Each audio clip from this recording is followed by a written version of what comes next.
Welcome back. One of my subscribers noted that I often go through the list at Embark and get rid of a lot of items. And he asked me if I could make a quick list or discussion of the items that I get rid of and maybe what I consider essential. And I thought that'd be a good discussion here. Obviously, you noted the first thing I do is kind of roll down and I get rid of some of the high-priced items, the wheelbarrow, the stepladder. Uh, Both I don't need them right away, and they use a lot of points. So let's have a quick discussion about what I do consider essential. So as you see on the screen right now, this is my basic list of the essentials. These are the items that I put in to the inventory right away after I clear out all the stuff I don't think I need anymore. Now let's go through these one at a time. Looking at the equipment, we've got 3 pickaxes and 2 battle axes. Obviously, pickaxes are essential. We're going to be doing a lot of mining, and I don't have much time for idle dwarves during those first few months. Picks are obviously cheap, especially as copper works just as well as iron or anything else when it comes to digging, and miners are automatically armed by carrying these pickaxes. The same thing holds true for the battle axes. I need wood right away. Having them designated as woodcutters means that they're automatically armed or they're carrying around these axes with them. And if I don't need the copper battle axes later on, I could certainly melt them down and get more copper out of them. Looking at the food, what do I bring? What do I consider essential? Really, I always like to load up on milk, and I load up on fruit. Milk comes in barrels, and I like to make cheese out of it right away. It's a highly prized food that I can cook into other meals. I could do a lot of foraging, grab some leaves, mix it with the cheese, and make meals that the dwarves are just going to love. Fruit I always bring, strawberries if I can, because it allows me to make booze right away. They can eat the strawberries. I get the seeds, which allows me to set up farming right away. This is all at half to a quarter of the cost of buying those items individually. Looking at the supplies, obviously we need bags. We're going to have seeds right away, we need bags right away. I bring leather and cloth with me, both so that I can handle my hospitals, as well as some strange moves that might pop up, or if I need to make additional ropes for wells or additional restraints. You want to bring some thread you'll need for the hospital, and also, again, strange moods. Sometimes your dwarves are going to want something specific. It's also why I actually bring 1 pigtail thread. If they want a plant-based cloth or thread, you need to have something on hand. I may not have had a chance to set up any sort of farming yet, and I don't know what I can salvage. So having at least 1 thread that I could then turn into cloth, if necessary, saves me from losing a dwarf early. I bring a rope, usually 1, just so that I could tie up a dog right away. This is pretty cheap insurance against thieves.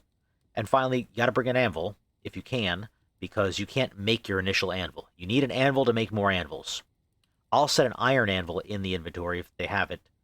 If they have a steel, then I'll sometimes go back and forth. If they don't have iron, steel anvils are 3 times as expensive, so I may risk it and wait for the first caravan.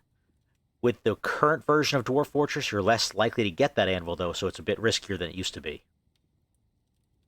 Jumping over to building materials, those who've watched me before notice that I generally throw several willow logs in place.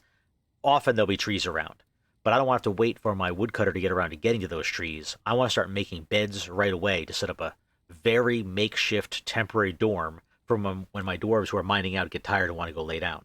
I also generally want to make a couple of mine carts so I can build a few of the quantum stockpiles I like, especially for refuse. I bring coal along because it's super cheap.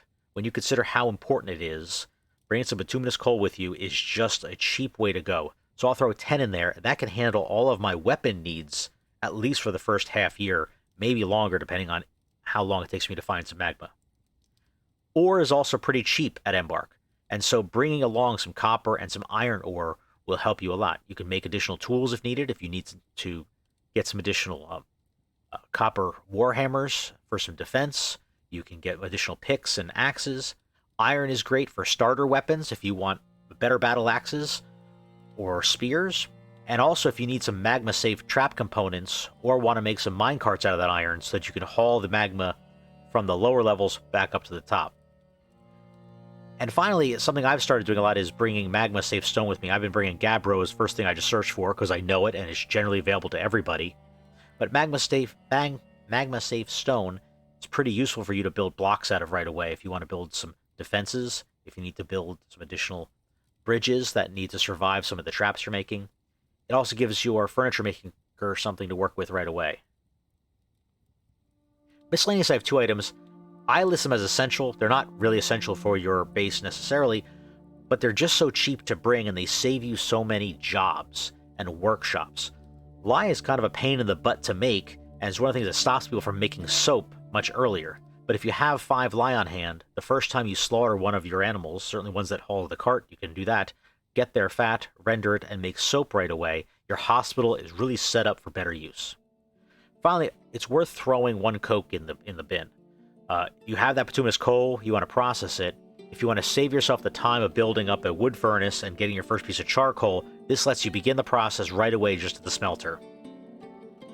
Finally, animals. I'll bring more animals than this, but what I would consider essential animals is to bring 3 dogs, two females and 1 male. You can start building them up right away. Dogs are awesome. They catch the thieves, they defend against wildlife, they're good for eating, they're good for leather, they're really just an all-purpose animal that doesn't need to be pastured anywhere fancy, and it doesn't need food to eat. Cats are great for vermin control, so I'll bring 1 of those, and generally a male. You do want to watch your cat population. And finally, poultry. I've done an episode on that. I'll bring a couple turkeys or a couple peacocks to help out.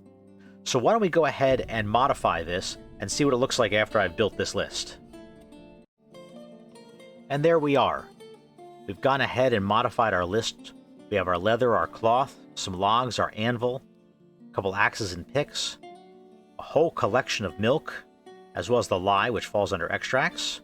We've got our strawberries, stone, ore, some bags, some thread, and a rope and a piece of coke, along with a couple animals. Now, one quick item I've noticed that when I had to pick items like leather, I often pick dog leather for this essentials because you'll always have access to dog leather. If you pick a different animal, depending on where your civilization is, you may not have access to those, and they'll disappear off your list. This leaves me with 656 points left to adjust depending on where I'm embarking to and what my real plans are, but this sets me up for success. Anyway, I hope you've learned from this. If you have any other questions, please feel free to leave a comment, and I appreciate a like and subscribe. Thank you.